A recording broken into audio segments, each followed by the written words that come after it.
Hello YouTube community, my name is the Jackhammer13 and I just recorded this about 20 minutes ago. However, I freaking forgot to change it so that my Blue Yeti was the microphone that got picked up, and so the awful quality is awful. It actually came from my computer microphone for some reason, which sounds horribly distorted and stuff. I'm going to go ahead and check my deck later, show you guys. I got Brachioratus and Cocoon of Evolution here, by the way, so I can use a perfectly ultimate Great Maul strategy. But Brachioratus is my card leader now instead of the Illusory Gentleman, because he gives Sand-type friendly bonus. You know, they can move extra spaces no matter what. Sadly, I can't use that, so it's not really that important to use. Anyway, this is a dead com or a post com, however you want to say it. So yeah, I'm going to go ahead and jump into it now. You're here much sooner than I expected. I knew that Crawford would turn on us one day, but I didn't. I gave myself a lot of time to read these. I didn't expect the tide of battle to turn so soon. Good God, I cannot talk. Actually, Crawford's betrayal and the fall of the Yorkists matters not to me. All I hoped for from this tiresome struggle was to find an opponent worthy of my attention. When I knew you'd be summoned, I chose to wait. Each time a member of my Rose Crusaders fell before me, I shivered in anticipation. Once you beat the last member, I knew you were ready to face me! Exclamation point, exclamation point, exclamation point. Long have I starved to best a duelist equal to me in power, and hungered to best such an opponent in battle. Yeah, I knew it before it happened. My bad. You wish to have my Rose card? Then take it from me. Face me in battle, duelist. So yeah, he's a bit of a jerk in this one. He seems alright at the beginning, so he's sort of just like, hey, guess what? You got this awesome choice. You can become a Lancastrian or you can become a Yorkist. I really don't care what you do, because in the end, I'm going to end up getting what I want. So, things are cool there, Delightful. So, yeah, you chose the wrong side? Sure, whatever. I'm proud that you made your decision. That's delightful. So, yeah. That's how he is on this side. The other side is much more... It's more fitting of Seto, in my opinion. Sadly, this side was the side that people probably would choose as a kid, or just in general, as your first one, how you would start the game. So they have a bunch of different, cutscenes and all that you wouldn't have on the other side, which sort of makes me a little angry that they focus so heavily on one side. Yeah, I kind of wanted to play both, and you give me the option to play both, so why not focus on both? But yeah, it's basically, if you join up with the Yorkists and Seto Kaiba, you basically just have one duel against all the people, and there's nothing else. You just dueled all the people, and then Mana Wide and Fablier, the end bad guy, he comes out like he's supposed to, and he's just Seto's just oh, well, I wanted him to come, but he's sort of a jerk, so Rose Duelist, could you take him out for me? And that's about it, he doesn't realize the power that he summons, kind of thing. So, that really doesn't benefit me as much as an actual story does. It doesn't benefit NLPer, is what I'm trying to say, as much as a storyline does. So, it's a shame that other side, which is a much more enjoyable side as far as Seto's dialogue goes for me, doesn't have as much stuff. So yeah.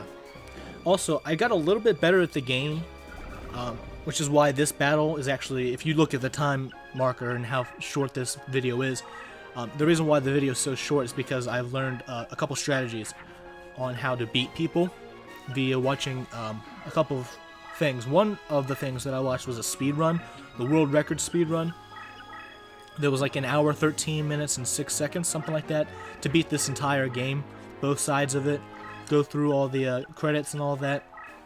It was pretty cool. And I think that one day in the future, when I have enough, when I have enough time to do stuff, that's going to be something I want to try. I want to try and see if I can speedrun this game, because his speed was actually really slow. In a lot of the things that he didn't save as much time as he could have. He could have done an under an hour run if he had just tried a little bit harder, but he obviously wasn't too worried about it because he holds the record. So, yeah. There's that. Also, something I should have done there, but I didn't do, is I should have put him in defense position instead of attacked him, because then I would have not only dealt the 2400 damage, not 2400 would have been my defense, and he would have attacked with 1900. So 1900, 2400, that's what, 500 damage that I would have had on him? If he had attacked still, I don't know if he was still attacked. But 900 damage that he would have had, and then with that, I could have then dealt, what is it, 850, I think it was? So instead of dealing only the 850 that I ended up dealing, I could have dealt another 1350. I could have dealt a total of 1350. Sadly, I didn't do that, but whatever. Also, Kuriboh, really nice card. I can use it to attack things and figure out what they are, so that they don't have to attack me. It also spellbound the Kaiser Dragon, which was lovely. I enjoyed that very much.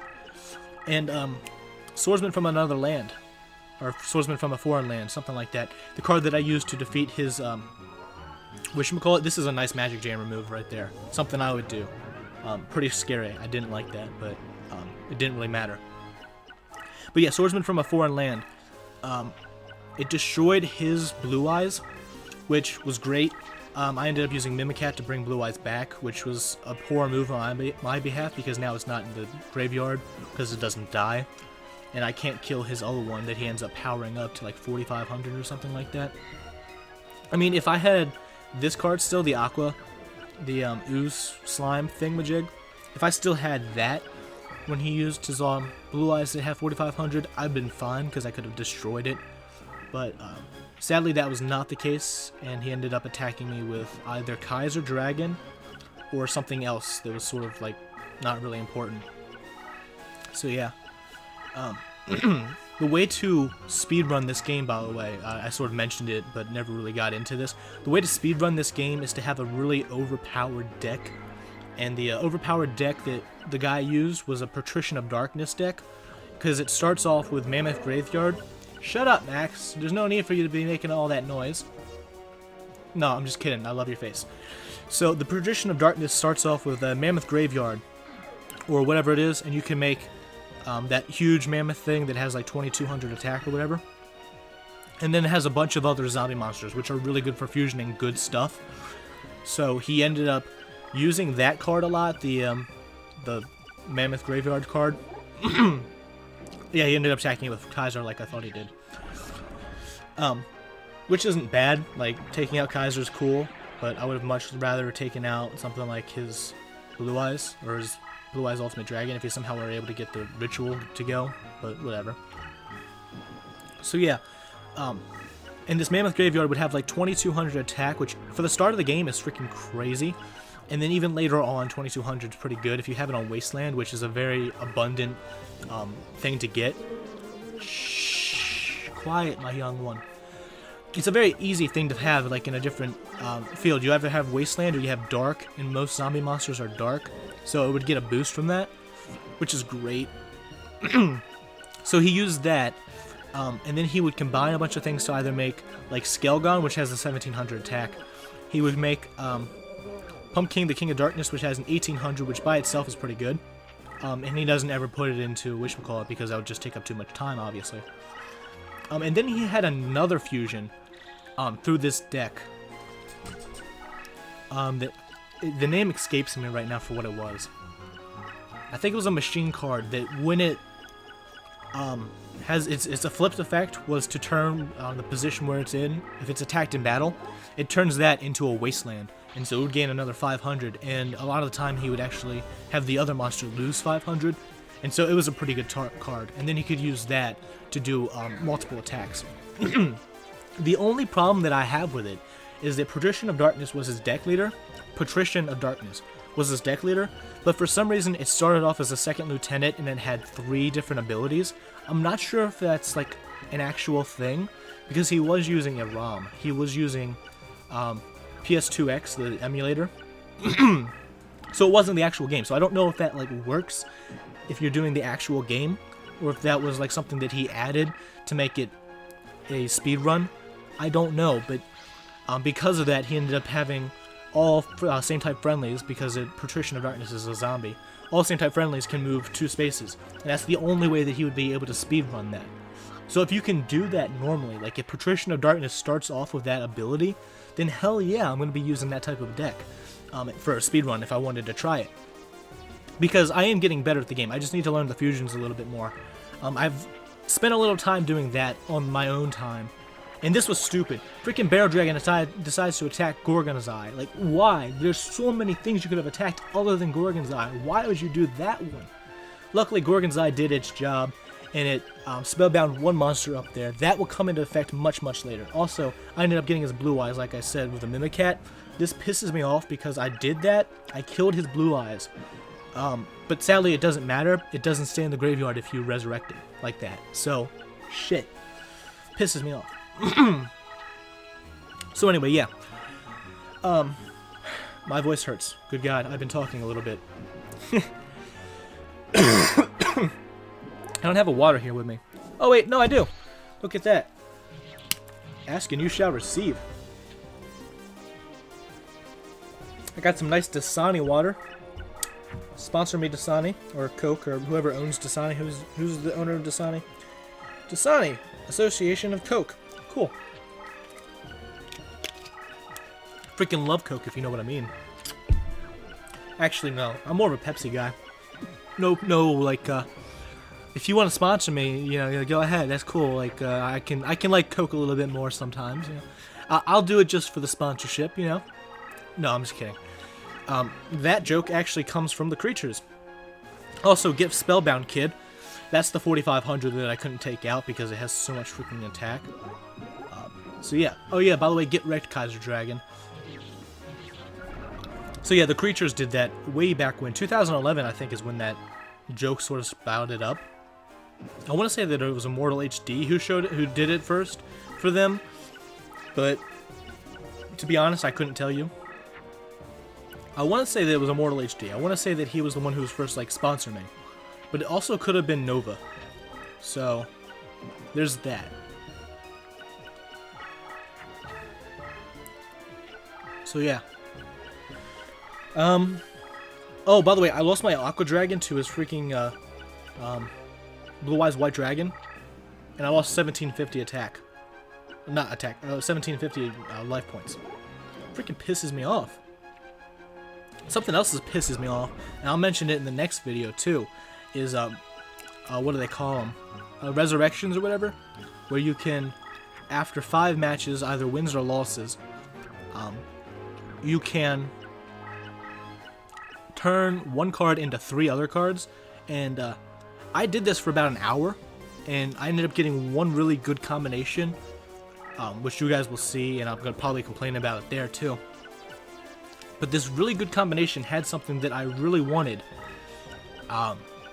because it would make so many different things happen. Like, I could have the most powerful monster in the game, other than, like, Perfectly Ultimate Great Moth and Blue Eyes Ultimate Dragon. Like, the most powerful monster in the game via fusioning.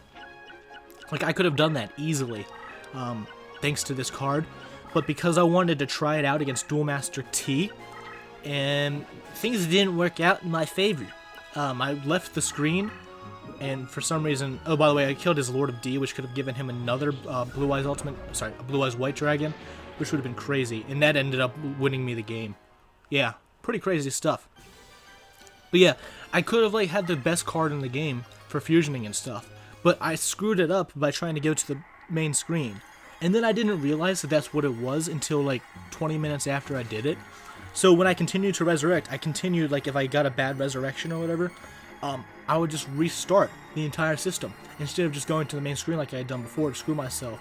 So not only did I waste a bunch of time, but I had, like, the best cards that I possibly could have gotten from a resurrection, and I screwed that up too. Also, I got Gift of the Mystical Elf and another Magic Jammer, which is some pretty good stuff. I'm going to use both of those. Probably not negate attack. Anyway, we've got some storylines, so let me get back into a nice recording voice for this. Well done, duelist. I may have lost, but my heart sings with the joy of having faced you in battle. It is really windy today. I don't know if you heard that, but the entire house just shook from the amount of wind. 'Twas a duel to be remembered. I take great pride in the fact that I fall by your hand. Ellipses. If you believe that, I'll also sell you some swampland in the outer reaches of the realm. Yeah, he conned us. He's a frickin' jerk.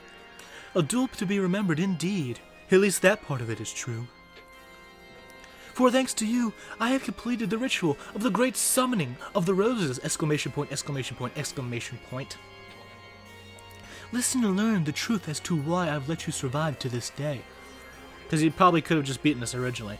The Rose Duelist is an integral part in the great summoning of the roses. For only by unleashing absolute power from a duel can the great summoning succeed. There is only one reason why I came to England and sided with the Orcus. Really, what is that reason, dude? I needed you!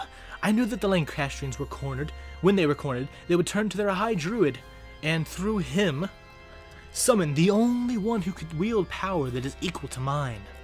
Yeah, you got some pretty high power, dude, but not as much as the next dude. The ritual for the great summoning is nothing less than a high-powered duel with the Rose Duelist. Are you trying to eat something? Max, come on, stop, dude. And the key to the ritual is having all the rose cards here at this hallowed site.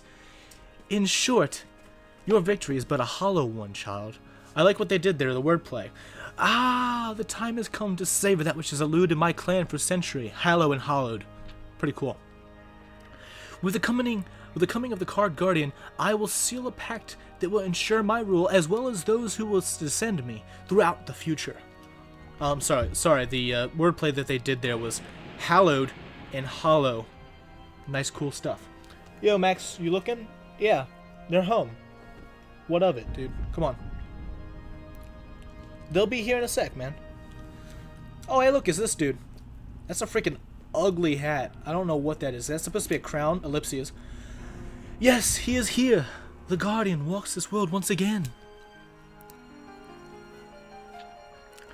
Welcome, O Great One. To celebrate your arrival, I offer you a sacrifice of the Rose Duelist. I offer you the Rose Duelist. I got ahead of myself. Sorry, guys.